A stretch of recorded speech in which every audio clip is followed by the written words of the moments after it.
Bonjour tout le monde, qu'est-ce qui se passe? Je suis ici in front of the Arc de Triomphe, I hope I said that right, here in Paris, France right now. Here to talk to you today about a very important little piece of wisdom, and that is something that I've been thinking about a lot, and I see obviously come up.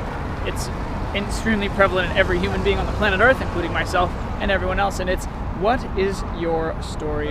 What is it that you're telling yourself that's keeping you from doing the things that you want? What is the thing, what is the narrative that you have in yourself that says, I can't do this or that? And it's not just one narrative. It's not like, okay, I'm the king, I'm the knight, I'm the prince or whatever. It's not simple. It's like, okay, today, you know, I'm the princess or, you know, I'm the slave. I mean, that can be the overarching narrative of what you think you are in certain scenarios and certain circumstances.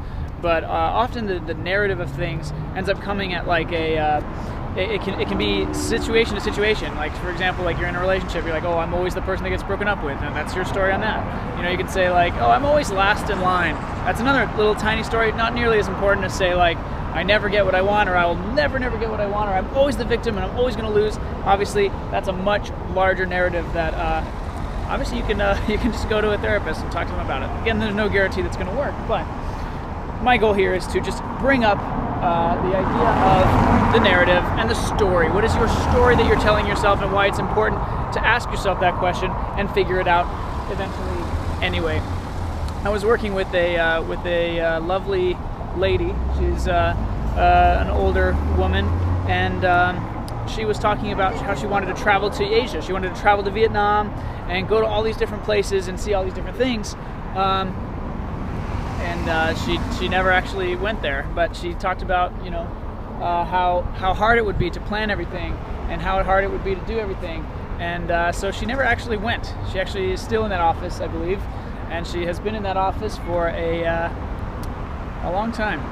She said she's been working that job for 30 years. When I was in SF, I was working a job in the city, and this woman had been in this job for 30 years, basically almost 30 years, like 29, something like that. And yeah, so for her, the idea of actually going and traveling was so much scarier and way worse than actually doing it. For her, she told herself that she didn't need to travel because if she just imagined it, it was enough.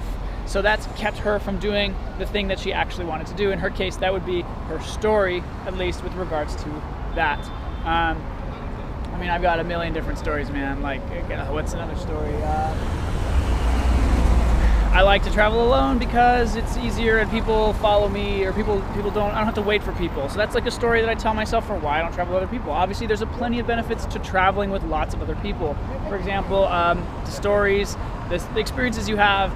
You contribute decisions. You contribute to what you're going to do that day, and like how pictures go, and all sorts of things. There's so many benefits to it, but my story and the reason why I took the action of I'm going to travel by myself is I like it better because of those reasons. Like I don't have to worry about anyone else. And now, obviously, I don't have anyone else to worry about me. So obviously, there's pros and cons to, you know, every side of that coin.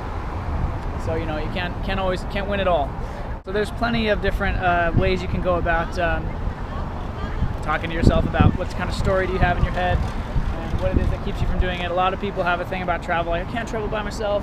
Mine is almost the opposite. It's almost like, oh, I have to travel by myself. That's like a story in the opposite direction.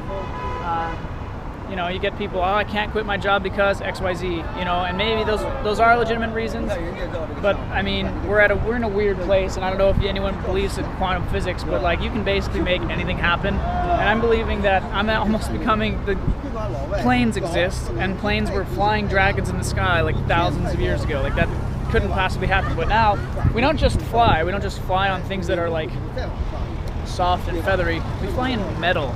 We take metal and we put it in the air because we understand things. I'm of the belief now, especially now that we're going to go to Mars. Apparently, Elon Musk is talking about going to Mars in like 2025. I'm of that belief that you know, we can pretty much, humans at least, I don't know, can pretty much do anything, and that's really just based on a function of time. So, you know, it's really about, in my opinion, it's really about the narrative. And yeah. So with that said, as the tourists come in, I will peace out here, and I'll see you guys next time.